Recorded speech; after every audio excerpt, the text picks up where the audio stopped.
प्रश्न संख्या 1.1 में 2 प्रश्न हमने कर लिया था। अभी तीसरा प्रश्न देखते हैं। तीसरा प्रश्न देखिए क्या है। संलग्न आकृति में रेख पीएस लंब आर क्यू, रेख क्यूटी लंब पी आर। लंब मतलब आपको समझ में आता है, कुछ सीधी लाइन आती है 90 अंश का कोण बनाती है। तो यहाँ देखिए कुछ डायग्राम में देखिए जरा ध्यान से कि इसमें आपको एक ये जो आकृति बनी हुई है इसमें जो क्यू आर है, अगर क्यू आर को आप आधार लेते हो तो एक त्रिभुज बन रहा है ना पी क्यू आर। ये देखिए एक त्रिभुज बन रहा है पी क्यू आर। तो अगर आप क्यू आर को आधार लेते हो तो इसका सम्मुख शीर्षबिंदु पी होगा। तो पी से ऐसे लंब खींचेंगे, हमने बताया था लंब हमेशा सीधा आता है। तो ये लंब आप खींचेंगे क्यू आर पर, तो पी एस लंब हो गया क्यू आर पर। ये अलग बात है कि लंब बाहर जा रहा है, पर ये लंब है। तो पी एस लंब हो गया क्यू आर पर। दूसरा क्यू टी लंब पी आर। इसी पी क्यू आर त्रिभुज में देखोगे तो अगर हमने क्यू आर आधार लिया तो लंब कहाँ से खींचेंगे, पी से, क्योंकि क्यू आर का सम्मुख शीर्षबिंदु पी है। लेकिन अगर इसी पी क्यू आर त्रिभुज का आधार हम पी आर ले लें तो पी आर का सम्मुख शीर्षबिंदु क्या होगा, क्यू। ऊंचाई खींचेंगे क्यू से, एक क्यू टी हो जाएगी इसकी ऊंचाई। तो हमें यहाँ पे देखो कुछ मान दिए गए, जैसे आर क्यू का मान 6 दिया है। ये देखिए आर क्यू का मान दिया है 6, पी एस 6 दिया है, पी आर 12 दिया है। मतलब ये पूरा यहाँ से यहाँ तक ये 12 दिया है। ये 12 दिया हुआ है। तो हमें क्यू टी निकालना है। आकृति में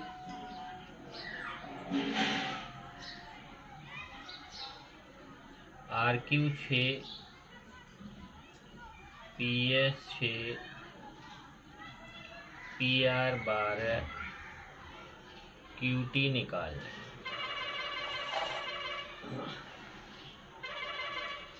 पी एस लंब है आर क्यू पर और क्यू टी भी लंब है पी आर पर। ये इतना दिया हुआ है। तो क्या करना है इसमें, पहले हमें ध्यान से समझो इस क्वेश्चन में क्या करना है। हमें निकालना क्या है, हमें क्यू टी निकालना है। तो हम क्या करेंगे, यही जो त्रिभुज पी क्यू आर है, पहले तो एक चीज़ क्लियर कर लो। यहाँ एक बेसिक है जो आपको बहुत इंपॉर्टेंट है।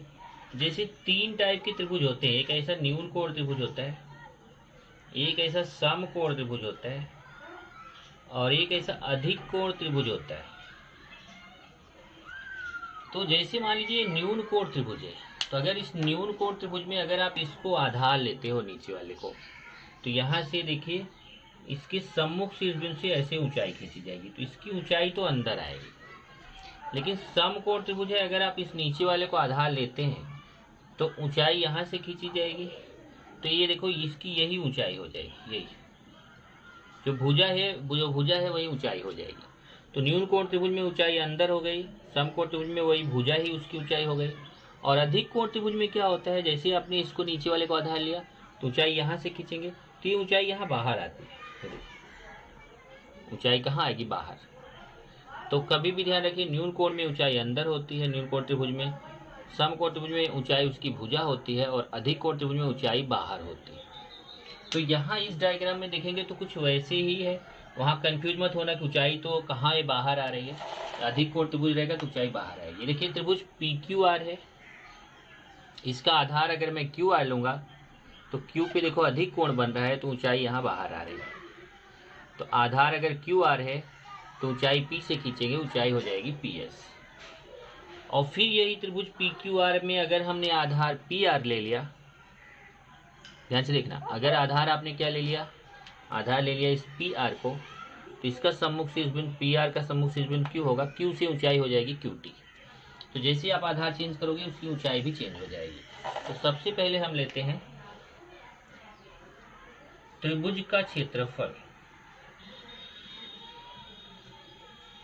आप जानते हो त्रिभुज के क्षेत्रफल का सूत्र होता है 1/2 गुणे आधार गुणे ऊंचाई। अब सबसे पहले हम आते हैं, लेते हैं ये त्रिभुज पी क्यू आर का क्षेत्रफल। त्रिभुज पी क्यू आर का क्षेत्रफल, आप चाहे तो इसके आगे ए पी क्यू आर लिख दे तो भी चलेगा। तो 1/2 गुणे आधार। अब देखिए आधार क्या लिया हमने, ये त्रिभुज पी क्यू आर का अगर हम आधार क्यू आर ले तो ऊंचाई क्या हो जाएगी, पी एस। आधार क्यू आर लिया तो ऊंचाई पी एस। चलिए मान रखते हैं 1/2 गुणे क्यू आर का मान, यहाँ आर क्यू लिखा है तो क्यू आर चाहे लिखो चाहे आर क्यू मतलब वही है, उसमें कंफ्यूज मत होना, क्योंकि इसको चाहे क्यू आर बोलो चाहे आर क्यू बोलो, दोनों का मतलब एक है। तो मैं आर क्यू लिख देता हूँ, बेटर रहेगा क्योंकि वहाँ आर क्यू दिया हुआ है। आर क्यू का मान कितना है, देखो 6, और पी एस का मान कितना है 6। देखो आर क्यू का मान 6 है, पी एस का 6। यहाँ से 6 का 6 में गुणा करेंगे 36 1 36/2, 36 में 2 का भाग देंगे तो 18 वर्ग इकाई। क्षेत्रफल की इकाई क्या हो जाएगी, 18 वर्ग इकाई, क्योंकि यहाँ कुछ सेमी वगैरह नहीं दिया है। ये त्रिभुज पी क्यू आर का क्षेत्रफल आ गया 18 वर्ग इकाई। पुनः फिर से मैं यही त्रिभुज पी क्यू आर का क्षेत्रफल लूंगा, यही जरा आपको समझना है। मैं 2 बार पी क्यू आर का क्षेत्रफल ले रहा हूँ, लेकिन यहाँ पे थोड़ा सा अलग अलग सिस्टम है। आधार में बदलूंगा तो ऊंचाई भी बदल जाएगी, और एक त्रिभुज में आप तीनों को आधार ले सकते हैं। मैं एक बार फिर से आपको समझा दूं कि जैसे मान लीजिए ये त्रिभुज है, इस त्रिभुज में अगर आप ये इस भुजा को आधार लेंगे तो ये ऊंचाई यहाँ से खींचेंगे, अगर इस भुजा को आधार लेंगे तो ऊंचाई यहाँ से खींचेंगे, अगर इस भुजा को आधार लेंगे तो ऊंचाई यहाँ से खींचेंगे, उसके सम्मुख शीर्ष से ऊंचाई खींचेंगे। आप किसी को भी आधार ले सकते हैं। आप बहुत सारे लोगों के माइंड में रहता है नीचे वाली भुजा ही आधार होगी, ऐसा नहीं, आप तीनों भुजाओं में किसी भुजा को भी आधार ले सकते हैं। तो जब मैंने ये त्रिभुज पी क्यू आर में 3 भुजा है, पी क्यू, क्यू आर और पी आर, तो किसी भी भुजा को आधार ले सकते हैं। तो जब हमने आर क्यू भुजा को आधार लिया था तो ऊंचाई पी एस थी। अब मैं इसी त्रिभुज पी क्यू आर की भुजा पी आर को आधार लूंगा तो ऊंचाई क्यू टी हो जाएगी। तो चलिए यहाँ पे 1/2 गुणे आधार क्या है फिर से देख लो, आधार पी आर लिया तो ऊंचाई क्यू टी, आधार हो गया पी आर, ऊंचाई हो गया क्यू टी।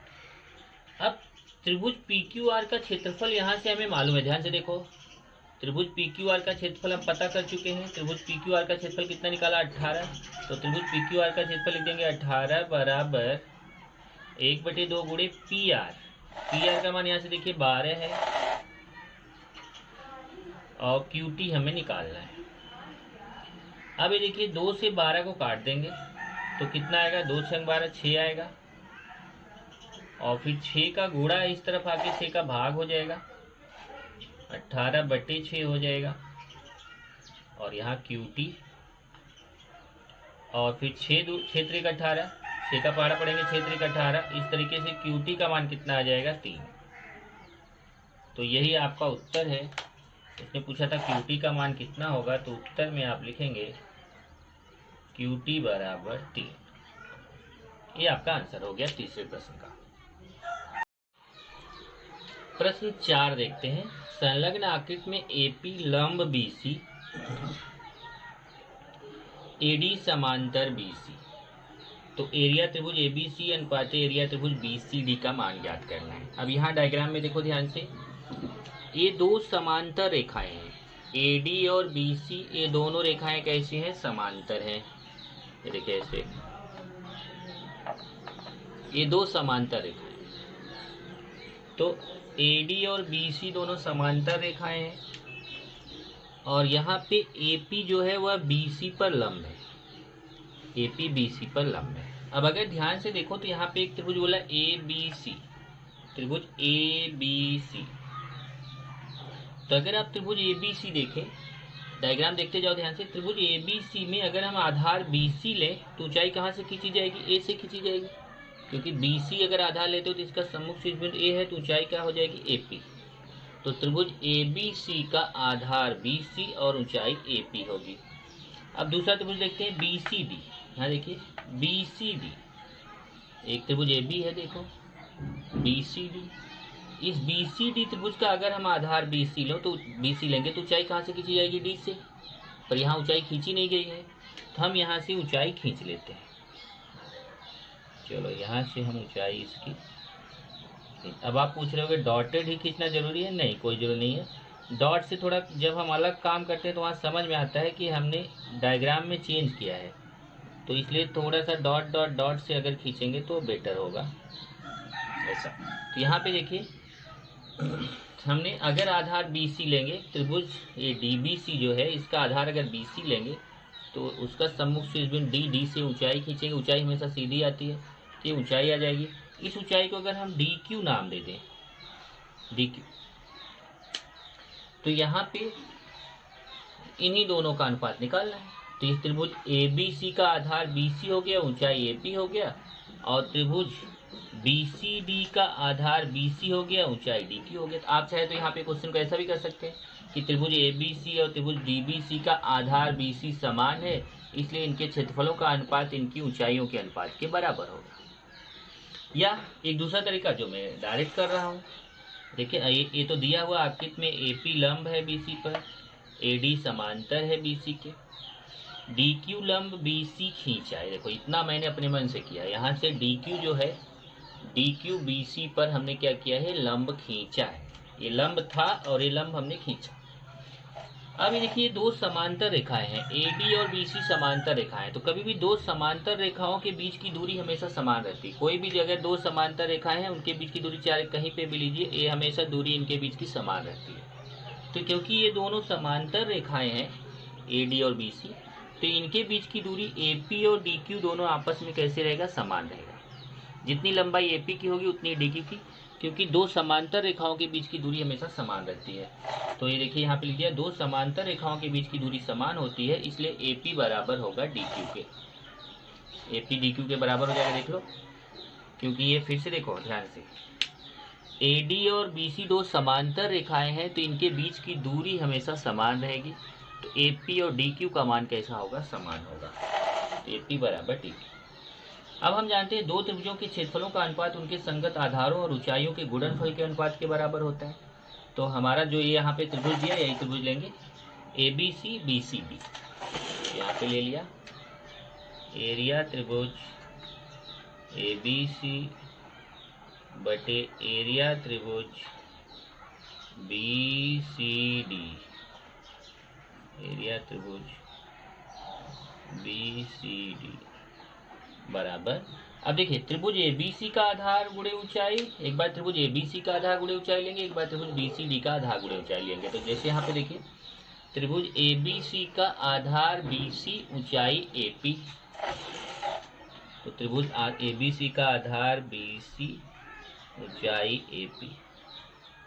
फिर आ जाएंगे बी सी डी का, यहाँ से देखिए त्रिभुज बी सी डी का आधार बी सी, ऊंचाई डी क्यू, तो यहाँ पे आधार बी सी, ऊंचाई डी क्यू। अब यहाँ बी सी कट जाएगा तो बचेगा क्या? ए पी बटा डी क्यू। ओके, अब ध्यान देना, ए बी सी कट गया तो क्या बचा? ए पी बटा डी क्यू। यहाँ से ए बी सी और बी सी कट गया तो ए पी बटा डी क्यू। अब इसको मैं समीकरण 1 कर देता हूँ। ध्यान से देखो, मैंने इसके पहले भी लेक्चर में बताया था कि अगर दो चीज़ें आपस में समान हो तो एक को हटा के उसकी जगह दूसरा रख सकते हैं। जैसे देखिए ए पी और डी क्यू समान है तो हम ए पी को हटा के डी क्यू लिख सकते हैं, या फिर डी क्यू को हटा के ए पी लिख सकते हैं, किसी एक को हटा के दूसरे को रख सकते हैं। तो यहाँ पर हम वही करने जा रहे हैं। ये हो जाएगा ए पी बटा डी क्यू, ए पी के बराबर है तो हम डी क्यू को हटा के ए पी लिख दे रहे हैं, डी क्यू को हटा के ए पी। ये बहुत सारे स्टूडेंट नहीं समझते हैं, जब दो चीज़ें समान हैं तो एक को हटा के उसकी जगह उस दूसरे को रख सकते हो। जैसे जब डी क्यू ए पी के बराबर है, डी क्यू का मान ए पी के मान के बराबर है, तो जहाँ डी क्यू लिखा रहेगा उसको हटा के मैं उसकी जगह ए पी लिख सकता हूँ। मैं देखिए डी क्यू लिखा हुआ उसकी जगह ए पी लिख सकता हूँ, या मैं ए पी को हटा के वहाँ डी क्यू लिख सकता हूँ। एक को हटा के दूसरे को लिखना है, ये नहीं कि दोनों को हटा दिया, नहीं। जैसे ए पी को वैसे रहेंगे तो डी क्यू को हटा के ए पी लिख दिया, क्योंकि डी क्यू ए पी के बराबर है। अगर आप ए पी को हटा के डी क्यू लिखते हो तब नीचे वाला मत हटाना, एक को हटाते हो तो दूसरे को मत हटाओ। यहाँ पे लिख दो समीकरण 1 से, यहाँ लिख दिया समीकरण 1 से। अब यहाँ से फिर एपी एपी कट जाएगा, एपी एपी कट जाएगा तो कितना आएगा, 1 आएगा। एपी एपी कटेगा तो कितना आएगा, 1। देखिए यहाँ से एपी और एपी कट जाएगा। वैसे काटना नहीं चाहिए, मैं आपको काट के समझाने के लिए काट रहा हूँ, पर बेटर नहीं है, तरीका गलत है काटना। काटना नहीं चाहिए, डायरेक्ट लिखना चाहिए। अब देखिए एपी एपी कटेगा तो कितना आएगा, 1। 1 को आप 1/1 भी लिख सकते हैं, ऐसे 1 लिखो, चाहे इसको 1/1 लिख सकते हैं, क्योंकि उसने अनुपात पूछा है ना, तो अनुपात रहेगा तो बटा में आपको लिखना पड़ेगा। ये उत्तर हो जाएगा। उत्तर में आप लिखेंगे एरिया त्रिभुज ABC, एरिया त्रिभुज ABC अनुपाते एरिया त्रिभुज BCD बराबर 1:1। ये उत्तर हो गया। एक प्रश्न और है, 5वां, ये लास्ट प्रश्न है इसका, प्रश्न संग्रह 1.1 का। संलग्न आकृति में PQ लंब BC, ये देखिए BC पर PQ लंब है, AD लंब BC, AD भी BC पे लंब है, तो निम्नलिखित अनुपातों के मान ज्ञात करो। ये चारों अनुपातों के मान निकालने हैं।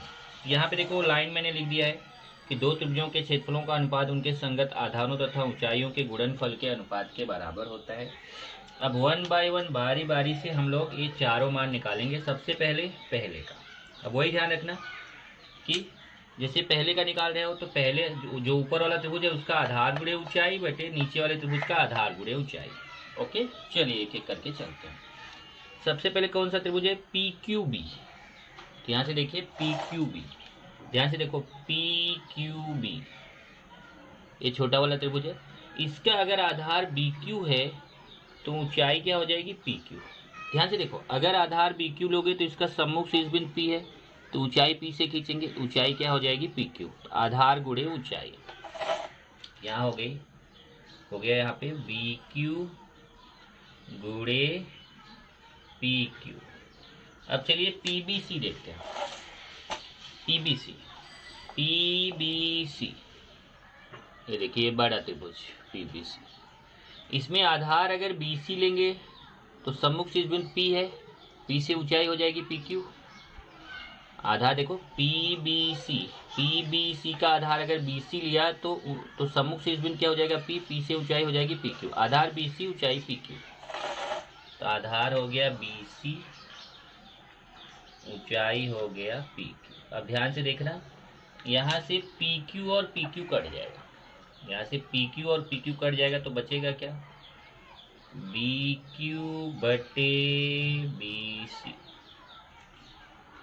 ये आपका पहला हो गया। ऐसे ही दूसरा निकालते हैं, PBC ABC। ये देखो PBC का हमने निकाला था, यहाँ पे PBC का निकाला था ना, BC गुणे PQ, तो यहाँ पे भी PBC का वही लिख देंगे, BC गुणे PQ।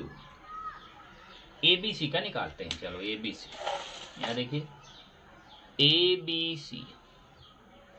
अब जो ABC है इसका आधार देखो, ये पूरा बड़ा त्रिभुज, एकदम से पूरा सबसे बड़ा त्रिभुज, इसका आधार BC, तो ऊंचाई कहाँ से लेंगे, A से लेंगे, ऊंचाई हो जाएगी AD।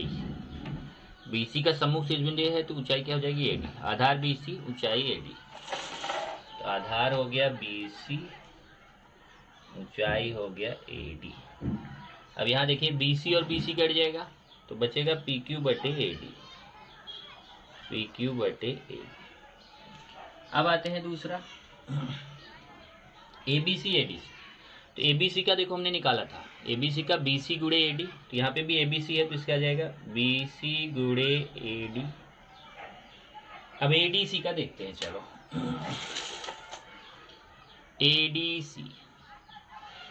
ADC है इस तरफ वाला त्रिभुज ADC, इसका आधार DC, तो सम्मुख शीर्ष बिंदु A है, A से ऊंचाई हो जाएगी AD। आधार DC हो गया, ऊंचाई AD हो गया, आधार DC, ऊंचाई AD। अब यहाँ से AD कट जाएगा तो बचेगा BC बटे DC। अब आते हैं चौथा, ADC PQC। अब देखते हैं ADC का देखो यहाँ निकाला हमने, ADC का क्या है, DC गुणे AD, डी सी गुणे ए डी। अब पी क्यू सी का देखते हैं। P Q C, P Q C देखो, पी क्यू सी ये त्रिभुज बन रहा है ना, इसका आधार क्यू सी, तो ऊंचाई कहाँ से पी से खींचेंगे, क्योंकि क्यू सी का सम्मुख शीर्ष बिंदु पी है, तो ऊंचाई हो जाएगी पी क्यू, आधार क्यू सी ऊंचाई पी क्यू। यहाँ हो गया आधार क्यू सी ऊंचाई पी क्यू। इसमें कुछ भी नहीं कट रहा है, देखो एक भी नहीं कट रहा है, तो यही आंसर हो जाएगा। जब जब कट रहा था तो काटा, यहाँ नहीं कट रहा है तो नहीं काटेंगे, यही हो जाएगा उत्तर। ये चारों उत्तर मैं यहाँ नीचे लिख देता हूँ और ये आपका हो जाएगा आंसर। आपके टेक्स्ट बुक में पेज 3 पर देखेंगे तो पेज 3 पर उदाहरण है, उदाहरण 1। इसके पहले कृतियाँ थी जो मैं आपको समझा चुका हूँ, तो ये उदाहरण 1 देखिए क्या है। संलग्न आकृति में रेख ए लंब है रेखा बीसी पर, ए बीसी पर लंब है, और डीएफ भी लंब है बीसी पर, और डीएफ भी बीसी पर लंब है। तो बीसी पर ए भी लंब है, डीएफ भी लंब है। ए 4 दिया है, ए का मान, ए की लंबाई 4 है, डीएफ की लंबाई 6 है। तो एरिया त्रिभुज ए बी सी बटे एरिया त्रिभुज डी बी सी का मान निकालना है। यहाँ देखिए बहुत छोटा सा आंसर है इसका। एक तो मैं जैसे डायरेक्ट बताता हूँ उससे भी आप कर सकते हो, और यहाँ इसने क्या लिखा है कि समान आधार वाले त्रिभुजों के क्षेत्रफलों का अनुपात उनकी संगत ऊंचाइयों के अनुपात के बराबर होता है। तो यहाँ ऐसा क्यों लिखा, क्योंकि यहाँ पे अगर आप देखोगे तो त्रिभुज ए बी सी का आधार बी सी है और त्रिभुज डी बी सी का भी आधार बी सी है। अगर आपको ध्यान हो तो कल मैंने ऐसा क्वेश्चन आपको, इसके पिछले लेक्चर में मैंने आपको ऐसा ही क्वेश्चन दिया हुआ था कि ए बी सी और डी बी सी, मैंने डायग्राम नहीं बनाया था, आपको केवल बोला था कि डायग्राम आप अपने हिसाब से बनाओ, ए बी सी और डी बी सी का अनुपात निकालना था। तो यही क्वेश्चन था। ये देखिए ए बी सी का आधार बी सी और डी बी सी का भी आधार बी सी, तो आधार दोनों का समान है, तो इनके क्षेत्रफलों का अनुपात इनकी ऊंचाइयों के अनुपात के बराबर होगा। तो एरिया त्रिभुज ए बी सी बटे एरिया त्रिभुज डी बी सी बराबर, पहले ए बी सी की ऊंचाई, तो ए बी सी की ऊंचाई क्या है, ए बटा, फिर डी बी सी की ऊंचाई, डी बी सी की ऊंचाई क्या है, डी, डी एफ।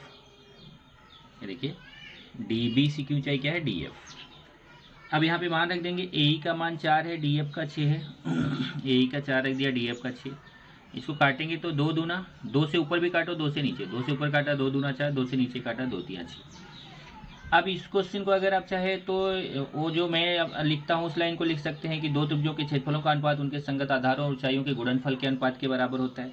इसलिए एरिया त्रिभुज ए बी सी बटे एरिया त्रिभुज डी बी सी बराबर, इसका आधार बी सी गुणे ए और इसका आधार बी सी गुणे डी एफ, फिर बी सी कट के यही आ जाएगा। तो वो भी आप ऐसा भी कर सकते हो। ये आपका हो गया उदाहरण 1। उसके बाद उदाहरण 2 देखिए। त्रिभुज ए बी सी में भुजा बी सी पर बिंदु डी इस प्रकार है कि डी सी बराबर 6, बी सी बराबर 15। ये देखिए यहाँ पे ए बी सी, ऐसा ये भी क्वेश्चन आपको दिया था।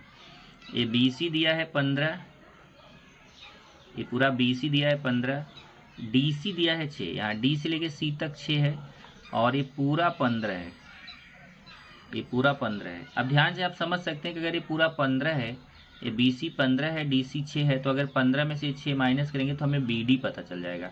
कितना पता चलेगा, ये 9 पता चलेगा। ओके, देखो यहाँ वही किया है। तो बिंदु ए, तो पहले देख लो लेते हैं क्या दिया है। त्रिभुज एबीसी में भुजा बीसी पर डी इस प्रकार है कि डीसी का मान 6 दिया है, एक डीसी की लंबाई 6 दिया है, बीसी की लंबाई 15 दिया है। तो हमें ए निकालना है, एरिया त्रिभुज ए बी डी अनुपात एरिया त्रिभुज ए बी सी निकालना है, और एरिया त्रिभुज ए बी डी अनुपात एरिया त्रिभुज ए डी सी निकालना है। तो इसमें अगर आप देखो जितने भी त्रिभुज हैं, इसमें 3 त्रिभुज दिख रहे हैं, A B D, A B C, A D C. देखिए ए बी डी का आधार B D, A D C का आधार डी सी, ए बी सी का आधार बी सी। तो B D, D C, B C, ये तीनों आधार एक रेखी हैं, एक रेखा में है, और सबका सम्मुख शीर्ष बिंदु ए है। तो मैंने क्या आपको एक याद रखिए, मैं एक पॉइंट लिखाया था, यदि 2 या 2 से अधिक त्रिभुजों के आधार एक रेखी हो, एक रेखा में हो, और सबका सम्मुख शीर्ष बिंदु समान हो, तो वे उनकी ऊंचाइयां समान होती, तो उनकी ऊंचाई समान होती। इसका मतलब त्रिभुज ए बी डी की त्रिभुज ADC की और त्रिभुज ABC की, इन तीनों की ऊंचाई समान होगी। तो यहाँ यही बताया, देखो बिंदु A यह त्रिभुज ABD, ADC तथा ABC इन तीनों का सामान्य शीर्ष बिंदु है। ABD का भी ये है क्योंकि BD आधार होगा, ADC का DC आधार होगा, A सामान्य शीर्ष बिंदु होगा, ABC का BC आधार होगा, A सामान्य शीर्ष बिंदु होगा, और सबके आधार एक रेखा में है। इन तीनों त्रिभुजों के आधार एक रेखा में है और सबका सामान्य शीर्ष बिंदु A है, इसलिए इनकी ऊंचाई समान होगी। और जब ऊंचाई समान होती है, ऊंचाई समान है तो उनका क्षेत्रफल आधार के अनुपात में होता है। आप ऐसा यहाँ लाइन लिख सकते हो, तो उनके क्षेत्रफलों का अनुपात उनके आधारों के अनुपात के बराबर होगा। तो यहाँ देखो पहले उसने क्या किया है, BC 15 है, DC 6 है, तो BC 15 है, DC 6 है, तो 15 में से 6 माइनस करके पहले BD निकाल लिया। देखो BD बराबर BC माइनस DC, 15 में से 6 माइनस किया तो ये 9 पता चल गया। तब बारी बारी से निकालेंगे एरिया त्रिभुज ABD बटे एरिया त्रिभुज ABC निकालेंगे। तो ऊंचाई तो समान है, केवल आधार लेना है। तो ABD का आधार BD बटे ABC का आधार BC। अब मान रख देंगे, BD का मान कितना है, देखो 9 बटे BC का मान 15 है। इसको काटेंगे 3 से, 3 3 9, 3 5 15। सेम टाइप से दूसरा निकालेंगे ABD ADC, एरिया त्रिभुज ABD बटे एरिया त्रिभुज ADC। अब ABD का आधार BD बटे ADC का आधार DC। देखो त्रिभुज ADC का आधार DC, क्योंकि ऊंचाई तो समान है, ऊंचाई समान इसलिए क्षेत्रफल के आधार में अनुपात, ऐसा लिखा हुआ है यहाँ पे कारण में। तो BD का मान यहाँ से देखो, BD का मान कितना है, BD का मान 9 है, तो BD का मान 9 रख दिया। DC का 6 है, तो DC का 6, 3 से काटेंगे, 3 3 9, 3 दूना 6, उत्तर आ गया। तो ये दोनों अनुपात आपको आ गए। उदाहरण 3 देखेंगे, चतुर्भुज ABCD समांतर चतुर्भुज है, भुजा BC पर कोई बिंदु P स्थित है। ये देखिए एक यहाँ पे ABCD समांतर चतुर्भुज है, ध्यान से देखो डायग्राम में, ABCD ये समांतर चतुर्भुज है, इस पर यहाँ BC पर एक बिंदु P है। समान क्षेत्रफल वाले त्रिभुजों की दो जोड़ियां बताइए। अब इसमें हमें ऐसी दो जोड़ी बताना है कि जिन त्रिभुजों के क्षेत्रफल समान हो।